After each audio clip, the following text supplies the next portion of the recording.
Baru sekali percobaan pengajuan, tiba-tiba limitnya langsung gede banget. Mujur banget nih cuy, banyak orang yang dicairkan di aplikasi ini dan juga limitnya pada nggak ngotak banget. Untuk di aplikasi ini tanpa sebar data, tanpa biaya bunga yang tinggi, dan untuk pembayarannya sangat bersahabat. Oke, untuk lebih lengkapnya simak terus.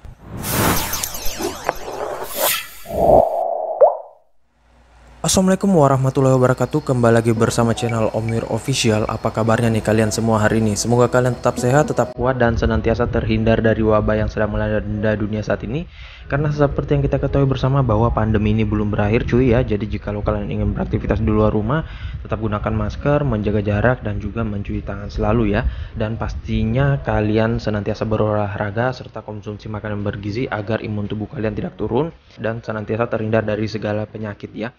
Nah, gimana nih kabar pengajuan kalian hari ini? Apakah udah pada jebol semuanya? Ataukah udah pada sobek dompet kalian? Atau mungkin udah nggak mampu nampung lagi akibat banyaknya pencairan dari aplikasi pinjol-pinjol yang legal saat ini? Dan juga buat kalian yang mungkin udah pada dicairkan, jangan lupa jikalau ingin merawat pastinya bayarkan secepatnya ya cuy. Jangan sampai udah japo ataupun udah mendekati japo, terus kalian rawat dan itu nggak bakalan bisa untuk di ACC ya teman-teman.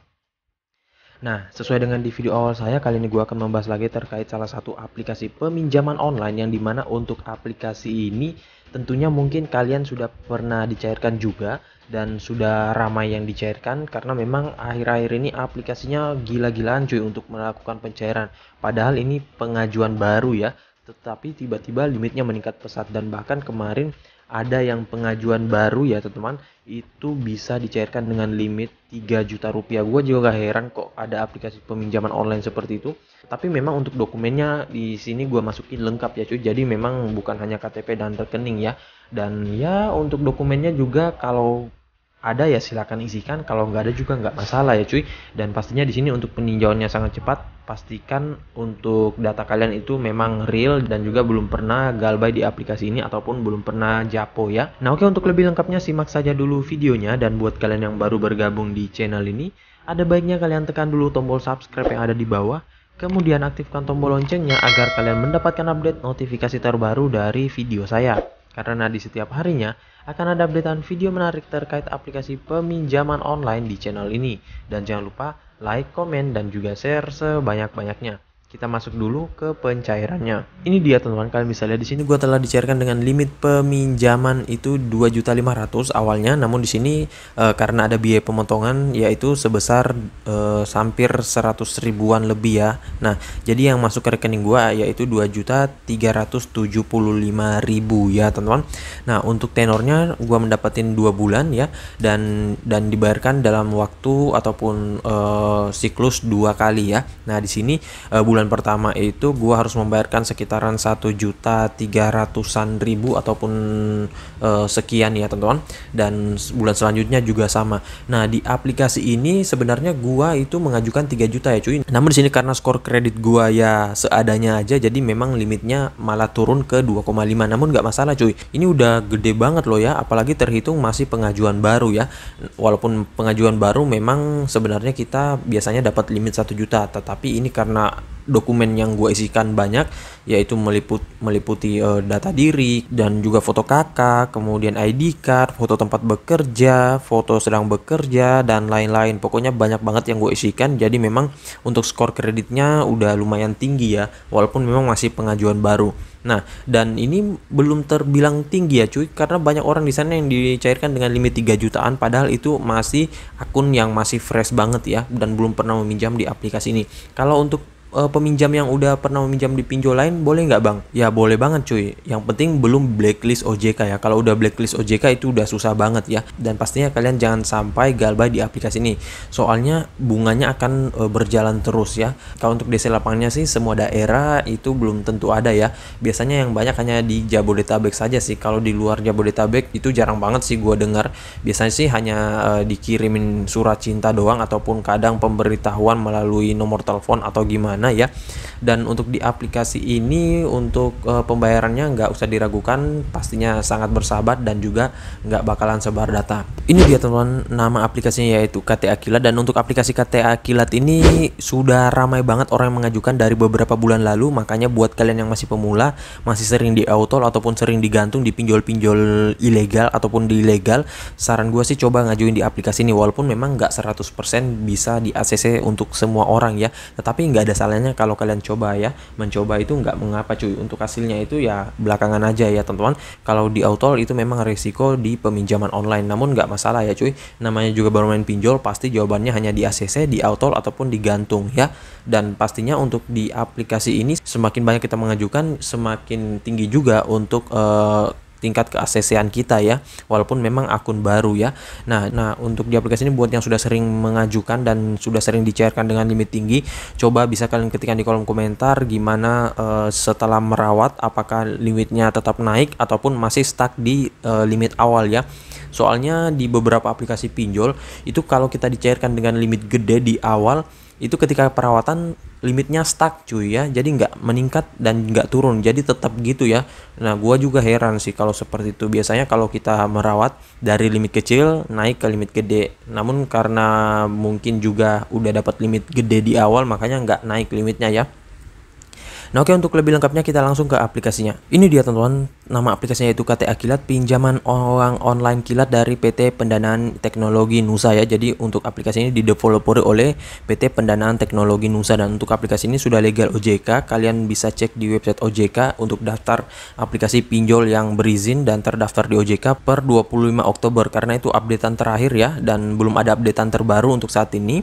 Dan untuk jumlah peminjaman online juga semakin merosot ya, karena banyak yang dicabut izinnya oleh OJK. Dulunya itu sampai dengan 160-an. Kalau sekarang sih kalau nggak salah itu 100-an lebih doang sih ya teman-teman. Bahkan yang aplikasi terdaftar aja saat ini itu udah berkurang untuk jumlahnya. Namun untuk yang berizin itu semakin banyak ya. Ya bedanya apa bang kalau berizin dan terdaftar? Kalau berizin itu dia nggak perlu memperpanjang izinnya tiap tahun ya cuy. Beda halnya kalau di aplikasi yang terdaftar itu dia harus perpanjang tiap tahun. Namun semua aplikasi yang terdaftar itu wajib untuk menyetorkan dokumen mereka agar bisa naik menjadi aplikasi yang berizin. Namun untuk aplikasi yang terdaftar dan juga berizin itu keduanya legal OJK ya teman-teman. Nah, untuk di aplikasi ini di updatean terakhirnya itu 18 November 2021. Kemudian di sini untuk jumlah downloadnya sudah 5 juta ya, gede banget dengan rating 4,5, ulasan 346.000 ulasan. Nah, untuk brosurnya memang cukup menarik. Di sini pinjaman kredit tanpa agunan hingga 8 juta. Jadi kalian nggak perlu menyetorkan NPWP sebagai jaminan ataupun STNK, BPKB ya. Jadi nggak perlu itu ya teman-teman. Nah, di sini pengajuannya mudah, hanya perlu KTP doang dalam 5 menit. Dan di sini verifikasinya cepat ya. Nah, persetujuannya itu kurang lebih hampir 10 menitan sampai 20 menitan ya teman-teman. Dan otomatis sih ketika kita langsung di ACC itu masuk juga uangnya ya. Selanjutnya di sini tersedia berbagai pilihan produk, jadi kalian nanti bisa pilih produk yang berapa bulan ya, sesuaikan juga dengan peminjaman kalian dan juga kemampuan kalian untuk membayar. Nah, di sini untuk biaya bunganya mulai dari 0,05 per hari, tetapi ini disesuaikan juga nantinya ya teman-teman, dilihat dari limit kalian dan juga tenor yang kalian inginkan. Setelah itu di sini aman dan terpercaya, sudah legal OJK dan bagian dari FPI, privasi data kalian itu udah aman dan nggak bakalan disebar. Untuk cara pembayarannya beragam ya. Di sini banyak banget, ada Alfamart, Indomart ya, dan Lawson, Bank Mandiri, BCA dan lain-lainnya. Kalian tinggal bisa pilih ya. Nah, oke, untuk kalian yang baru ingin meminjam ataupun baru tahu aplikasi ini, masih pemula, saran gue sih lihat dulu ulasan-ulasan orang-orang yang sudah pernah meminjam di aplikasi ini agar kalian paham benar dan juga bisa menjadikan pembanding dan juga bahan acuan kalian sebelum meminjam di aplikasi ini ya. Nah, ini kalau untuk ciri-ciri aplikasi pinjol itu salah satunya adalah customer service yang aktif banget ya.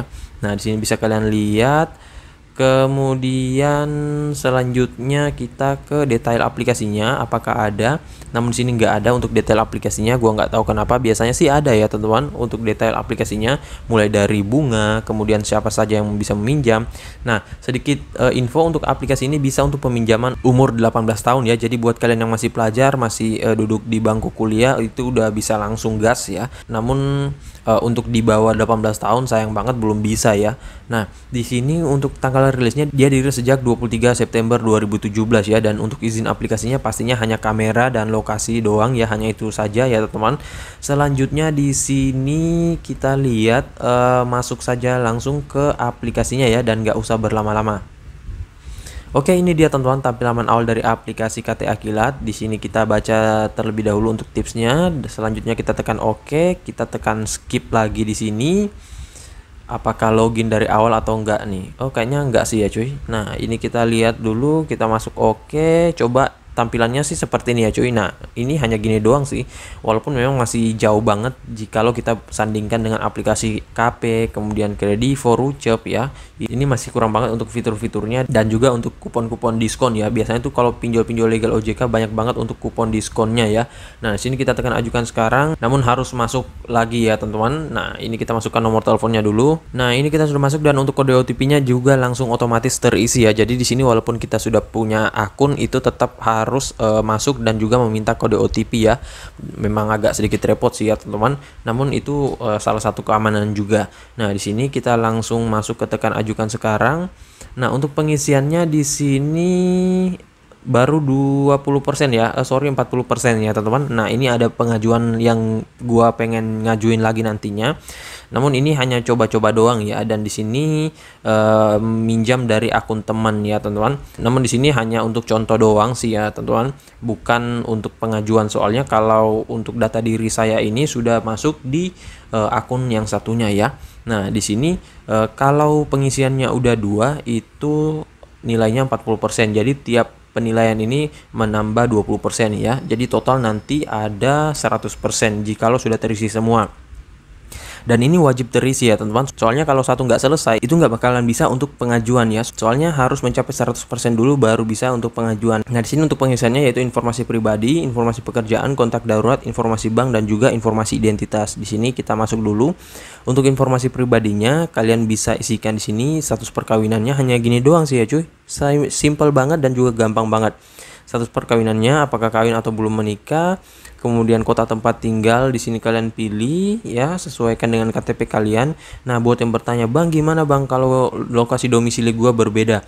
Nah, sabar cuy, itu biasanya ada kolom tersendirinya kalau untuk alamat domisili. Namun kalau nggak ada, ya ikuti saja sesuai dengan di KTP. Soalnya ini yang di KTP harus sinkron dengan data kalian yang kalian masukkan. Kalau nggak sinkron itu nggak bakalan bisa. Terkecuali aplikasi tersebut ada kolom untuk pengisian data sesuai KTP dan juga data untuk domisili. Nah, itu nggak masalah kalian isikan berbeda ya. Kalau nggak ada ya biarin aja ya cuy. Nanti aja kalian jelasin kalau setelah ditelepon oleh tim auditnya. Nah, selanjutnya di sini kalian isikan jangka waktu tempat tinggal, isikan saja paling lama ya. Selanjutnya status tempat tinggal, ini milik sendiri, kos ataupun tinggal ke orang lain, dan di sini alamat tempat tinggal. Selanjutnya nomor WhatsApp. Untuk nomor WhatsApp ini pastikan akun WhatsApp utama kalian. Nggak usah khawatir, soalnya juga nggak bakalan sebar data dan nggak bisa mengakses kalian ya. Ini biasanya hanya untuk menelpon kalian ataupun menghubungi kalian, ataupun juga biasanya untuk menawarkan produk ya. Nah, selanjutnya di sini ada informasi pekerjaan. Untuk informasi pekerjaan di sini mereka harus mengakses lokasi perangkat kalian ya. Ini hanya untuk mengetahui apakah kalian berada di wilayah jangkauan mereka atau enggak. Sini kita izinkan saja. Untuk pengisiannya di sini ada nama perusahaan ataupun nama tempat bekerja, kemudian industri, kemudian tanggal penerimaan gaji, pendapatan bulanan, email, kota Anda bekerja, alamat kantor ya. Nah, selanjutnya di sini untuk aplikasinya kalian bisa mengisikan juga alamat email, namun ya nggak masalah dikosongin. Kemudian untuk telepon kantor, kalau nggak ada juga nggak masalah. Namun saran gua sih kalau kalian mau masukkan nomor telepon kantor, jangan pakai nomor telepon yang format +62 ya, karena di sini dimintai bukan format +62 melainkan format telepon ya, ataupun telepon rumah. Selanjutnya di sini kita pilih lagi untuk kontak darurat. Nah, untuk kontak daruratnya di sini dia meminta 3 sampai 4 kontak darurat, tetapi kalau kalian nggak punya ya isikan saja seadanya. Namun saran gua sih lebih baik kalian isikan aja semua ya cuy ya. Dan pastinya untuk kalian yang pengen ngajukan di aplikasi ini, persiapkan dokumen-dokumen kalian, dan juga jikalau ditelepon tim auditnya itu pastikan untuk nomor teleponnya aktif ya, karena di sini ditelepon ya. Nah, untuk informasi banknya bebas kalian mau mengajukan dengan bank apapun, mau bank BNI, BRI, BCA itu sama untuk waktu pencairannya ya. Selanjutnya di sini ada informasi identitas. Untuk informasi identitasnya ini yang gua bilang ya cuy. Nah, pastikan di sini nomor KTP, unggah foto KTP, dan verifikasi wajah. Buat kalian yang sering gagal dalam verifikasi data KTP itu bisa kalian cek di video saya sebelumnya ya. Nah, sedikit tips dari gua untuk pengajuan di aplikasi ini, nggak boleh digonik, nggak boleh pakai data fake, data busuk ya, ataupun data galbay ya di aplikasi ini ataupun di aplikasi lainnya ya. Sebenarnya bisa kalau galbay kalian itu dari pinjol ilegal ya, ataupun pinjol legal sih bisa. Yang penting kalau di pinjol legal kalian galbay terus ngajuin di aplikasi ini, selama KTP kalian itu belum kena BI checking atau kena blacklist OJK itu nggak masalah. Yang masalah tuh kalau udah BI checking ya. Kalau udah kena BI checking itu nggak bakalan bisa lagi cuy untuk mengajukan, mau kalian mengajukan di pinjol, di leasing ataupun di bank itu nggak bakalan bisa ya. Nah, dan di aplikasi ini masukin aja dokumen kalian sebanyak-banyaknya ya, entah itu NPWP ataupun ID card, slip gaji, dan lain-lain. Bang, gua masih sekolah nih, ataupun gua masih mahasiswa, belum punya banyak dokumen, apakah bisa bang? Ya bisa ya cuy, namun memang untuk pengajuan awal tanpa banyak dokumen ataupun minim dokumen itu memang rentan banget untuk di autol. Namun nggak masalah cuy, autol ajukan lagi ya. Yang penting coba aja dulu ya cuy, belakangan aja tuh untuk ACC atau enggaknya. Nah oke, jadi saya rasa begitu dulu video singkat saya kali ini terkait aplikasi peminjaman online KTA Kilat. Dan buat kalian yang sudah pernah cair di aplikasi ini ataupun sudah berhasil merawat, bisa kalian ketikkan di kolom komentar. Dan juga buat kalian yang masih bingung ataupun masih ingin bertanya terkait aplikasi ini, ketikkan saja semuanya di kolom komentar. Insya Allah kalau ada waktu gua akan balas dan juga support kalian satu persatu. Dan buat kalian yang baru bergabung di channel ini, ada baiknya tekan dulu tombol subscribe ada di bawah, aktifkan tombol loncengnya, dan jangan lupa like, komen, dan juga share-nya. See you next my video. Bang.